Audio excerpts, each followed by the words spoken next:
বিশ্বনবী বলেন মান সামা রমজানা ঈমানান ওয়া ইহতিসাবান গুফিরা লাহু মা তাকাদ্দামা মিন যামবিহি।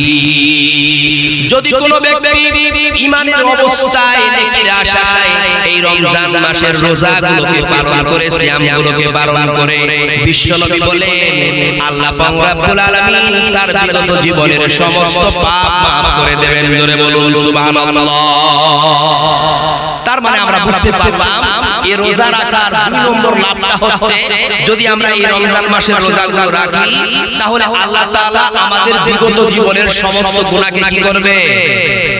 মাফ করে দেবে। বুঝা গেল না? এবার চলুন এই রমজান মাসের রোজা রাখার 3 নম্বর লাভটা বলি।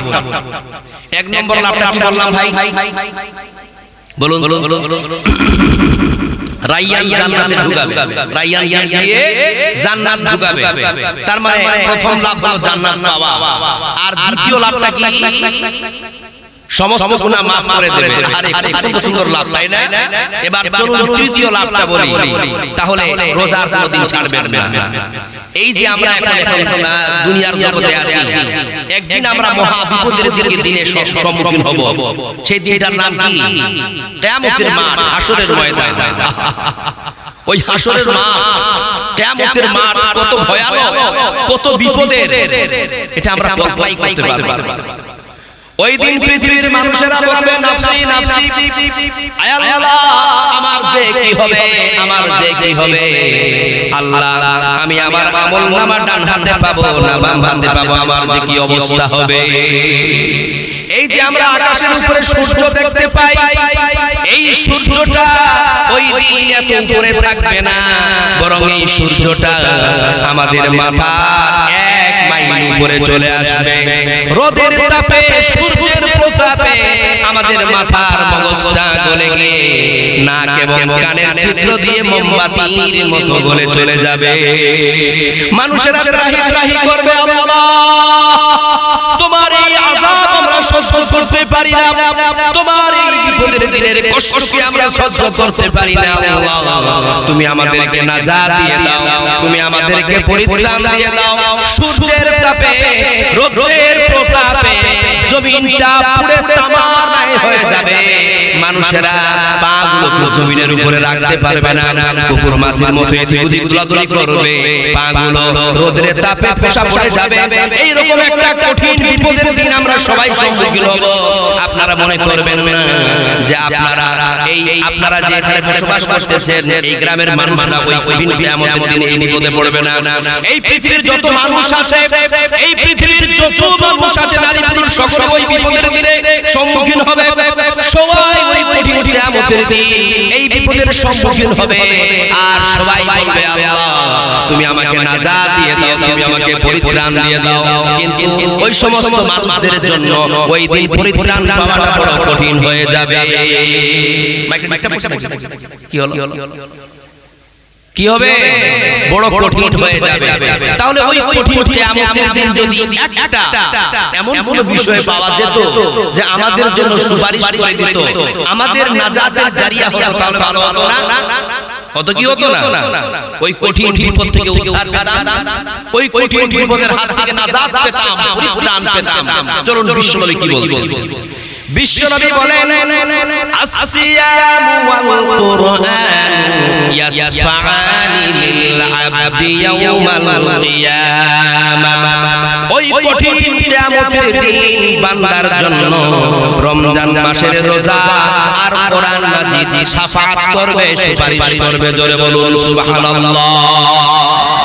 এই যে আমরা রমজান মাসের রোজাগুলো পালন করতেছি, এই যে আমরা সিয়ামগুলো পালন করতেছি, সেই দিন এই সিয়াম আল্লাহকে বলবে আল্লাহ তুমি তোমার এই বান্দা বান্দীদেরকে maaf করে দাও, ক্ষমা করে দাও, কারণ তোমার এই বান্দারা, তোমার এই বান্দীরা আমি সিয়ামকে পালন করেছিল, আমি রোজা রেখেছিল আল্লাহ, তারা সকাল থেকে নিয়ে সূর্যাস্ত পর্যন্ত পানাহার, স্ত্রী সহবাস, গর্হিত কর্ম থেকে নিজেকে বিরত রেখেছিল আল্লাহ, তুমি তোমার এই বান্দা বান্দীদেরকে maaf করে দাও। জোরে বলুন সুবহানাল্লাহ।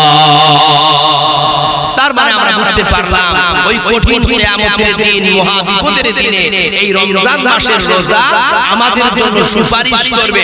এই রমজান মাসের রোজা আমাদের জন্য নাজাতের জারিয়া হবে, আমাদের পরিত্রাণের মাধ্যম হবে। জোরে বলুন সুবহানাল্লাহ। ওই দিনটাকে আপনি মামুলিভাবে হালকাভাবে নিচ্ছেন। এই যুবক ভাইরা মন দিয়ে শোনো, এই যে সাগর মহাসাগর দেখতেছো, এই সাগরের জলগুলো শুকিয়ে যাবে আর পাহাড়গুলো ধূলিকণার মতো পড়বে। সাগর শুকিয়ে যাবে একদিন, পাহাড় তুলো হয়ে উড়বে, মহাকাশ ভুলে যাবে নিয়ম কানুন, পাথর জ্বালানি হয়ে পড়বে।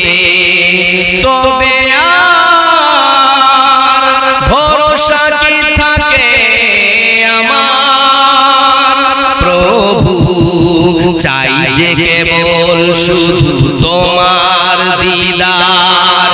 সাগর শুকিয়ে যাবে একদিন, পাহাড় তুলো হয়ে উড়বে, মহাকাশ ভুলে যাবে নিয়ম কানুন, পাথর জ্বালানি হয়ে পড়বে। তবে আর ভরসা কি থাকে আমার, প্রভু চাই যে কেবল শুধু তোমার দিদার। লিল্লাহি তাকবীর। এরকম কঠিন একটা দিন হবে যেদিন আমরা আল্লাহর দিদারের জন্য, আল্লাহর সাক্ষাতের জন্য বেচেন হয়ে যাব, আল্লাহর মাদদ, আল্লাহর দয়া ভালোবাসার জন্য আমরা পাগল হয়ে উঠব। আর এইরকম একটা মহা বিপদের দিনে এই রমজান মাসের রোজা আমাদের জন্য সুপারিশ করবে। জোরে বলে বলে সুবহানাল্লাহ। তাহলে এই রোজা ছাড়া যাবে? কখনো ছাড়া যাবে না, কোন মুহূর্তে ছাড়া যাবে না। এই রমজান মাসের রোজা পালন করতেই হবে। এই রমজান মাসের রোজা ছাড়া যাবে না। দেখুন, ছোট করার চেষ্টা করব, মন দিয়ে শুনবেন। এই মাহে রমজান মাসে আল্লাহ তাআলা আমাদেরকে 5টি স্পেশালিটি ইবাদত দান করেছেন। কয়টা? 5টা। এই 5টি স্পেশালিটি ইবাদত আপনি যদি অন্যান্য মাসে চিরুনি তাল্লাশ লাগিয়ে খোঁজ করেন তবুও খুঁজে পাবেন না। ওই 5টি ইবাদত জানবেন না আমার প্রিয় ভাইরা? জানবেন তো? তাহলে বলি এক এক করে, খুব শর্টলি বলছি। ওই 5টি ইবাদতের মধ্য থেকে প্রথম ইবাদতটা হচ্ছে সাহারি খাওয়া। সাহারি খাওয়াটা কি? এটি একটি ইবাদত। এই সাহারি খাওয়া ইবাদতটা অন্য মাসে আছে, মাহে রমজান ছাড়া নাই। এই সাহারি খাওয়ার ব্যাপারে বিশ্বনবী কি বলছেন চলুন আমরা একটা হাদিস থেকে শুনি। বিশ্বনবী বলেন, তাসাহহারু ফাইন্না ফিস সাহুরি বারাকা। তোমরা সাহারি খাও, কেন না এই সাহারির মধ্যে তোমাদের জন্য কল্যাণ লুকিয়ে আছে। জোরে বলুন সুবহানাল্লাহ। তার মানে আমরা জানতে পারলাম যারা আমরা সাহারি খাই, সাহারি খাওয়া নামক ইবাদতটা করি, আল্লাহ পাক রব্বুল আলামিনের নবী আমাদের জন্য ঘোষণা করে দিলেন, ও আমার উম্মতেরা শোনো, যদি তোমরা সাহারি খাও তাহলে তোমরা শুনে রাখো এই সাহারির মধ্যে আল্লাহর কল্যাণ লুকিয়ে আছে। জোরে বলুন সুবহানাল্লাহ।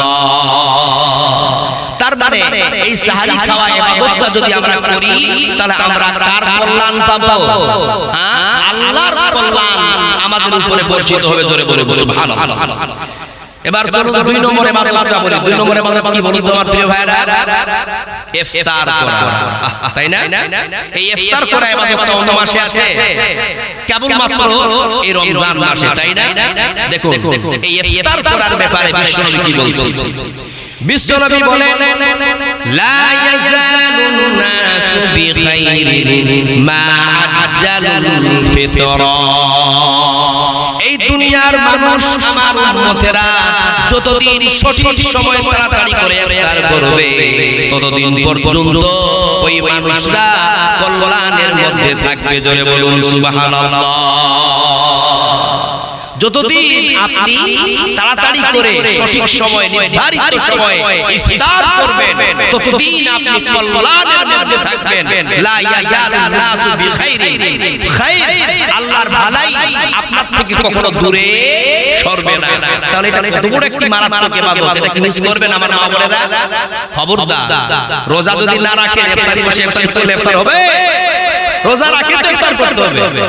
এখন বলছে যে হুজুর তো সেই দিন বলে গেল ইফতার মিস করা যাবে না, রোজা রাখি বা না রাখি ইফতারে গিয়ে খেজুর নিয়ে বসে গেছে, বিভিন্ন ফল ফল নিয়ে বসে গেছে, বাহ ইফতারি করে নিলাম, ইফতার করার কল্যাণ তো আমি পেয়ে গেলাম। না, এটা ইফতার নয়, শুধু আপনার খাওয়া হলো। আপনি যদি শুভে সাদেক থেকে নিয়ে সূর্যাস্ত পর্যন্ত পানাহার, স্ত্রী সহবাস এবং বর্হিত কর্ম থেকে নিজেকে বিরত রেখে আর আপনি ওই মাগরিবের আযানের সময় কিছু খান, তাহলে সেটা ইফতার। আর আপনি ইফতারিতে রোজা না রেখে বসে গেলেন, তার জন্য তো ইফতার হলো না, তাই না? তাহলে এটা হলো 2 নম্বর স্পেশালিটি ইবাদত। এবার চলুন 3 নম্বরটা কি আমার প্রিয় ভাইরা? তারাবির নামাজ। মাশাআল্লাহ, খুব জেনারেল নলেজ আছে, ইসলামিক জেনারেল নলেজ। তারাবির নামাজ, এই তারাবির নামাজ কোন মাসে আছে? নাই। চলুন এই তারাবির নামাজের ব্যাপারে বিশ্বনবী কি বলছেন? বিশ্বনবী বলেন, মান কামা রমজানা ঈমানান ওয়া ইহতিসাবান গুফিরা লাহু মা তাকাদ্দামা মিন যামবিহি। যদি কোনো ব্যক্তি ঈমানের অবস্থায় আর নেকির আশায় তারাবির নামাজ আদায় করে, বিশ্বনবী বলেন তার বিগত জীবনের সমস্ত গুনাহ আল্লাহ তাআলা maaf করে দেবেন। জোরে বলুন সুবহানাল্লাহ।